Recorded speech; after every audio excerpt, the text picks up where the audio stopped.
Rhythm Majumdar আসছে রায়পুর থেকে। ওর বয়স হচ্ছে 2.5 বছর। সেই ডাক্তার অর্থোফেনিলিফয়েল দিয়ে দীর্ঘ 5 মাস ব্যবহার করছে।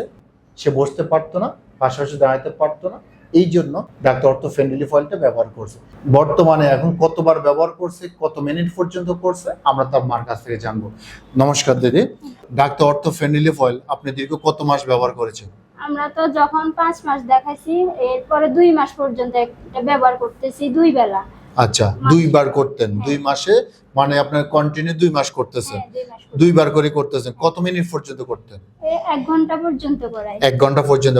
কি সমস্যার জন্য আপনি ডাক্তার অর্থ ব্যবহার করতেন? আমার বাচ্চা হাঁটে না, আচ্ছা। দাঁড়াইতে পারে না, কথা বলতে পারে না। আচ্ছা, এই জন্য।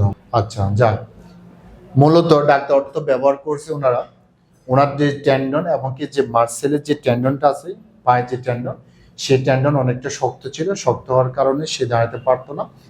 ডাক্তার অর্থোফেনিলিফয়েল ওনারা দীর্ঘ 2 মাস ব্যবহার করেছে। 2 মাস ব্যবহার করার কারণে রিদম মজুমদার এখন অনেকটা সুস্থ। সে এখন দাঁড়াতে পারে, বসতে পারে। ডাক্তার অর্থ আপনি দীর্ঘ 2 মাস ব্যবহার করেছেন, কোনো কি পরিবর্তন দেখেছেন? হ্যাঁ, আমি পরিবর্তন দেখতেছি। একটু দাঁড়াতে চেষ্টা করে, নিজের থেকে হ্যাঁ। চেষ্টা করে, হাঁটানোর চেষ্টা করে, 1 পা 2 পা করে দেওয়ার চেষ্টা করে আর কি। বসতে পারে? বসতে পারে। দীর্ঘ 2 মাস ব্যবহার করার কারণে ডাক্তার অর্থোফেনিলিফয়েল প্রতিদিন 2 বার ব্যবহার করছে। কন্টিনিউ 20 মিনিট পর্যন্ত মালিশ করার কারণে রিদম মজুমদার এখন বসতে পারে, দাঁড়াতে চেষ্টা করে।